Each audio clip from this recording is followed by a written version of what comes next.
Breaking news. دارالسلام road ایک مسئلہ کشمیر بن گیا، ایک کے بعد ایک انجمن دارالاسلام روڈ کا صدر بننے کی ناکام کوشش ہونے لگی۔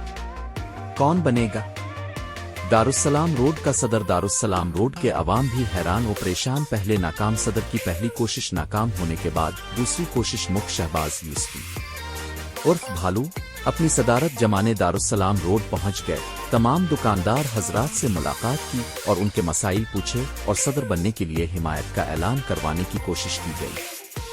کیا مک شہباز یوسفی عرف بھالو کامیاب ہو پائیں گے؟ اور تمام دکاندار حضرات نے باقاعدہ انجمن دار السلام روڈ کے آنے والے صدر مک شہباز یوسفی عرف بھالو کی حمایت کا اعلان بھی کیا۔ آگے کے حالات اور واقعات دیکھنے کے لیے دیکھتے رہیں نیوز HD۔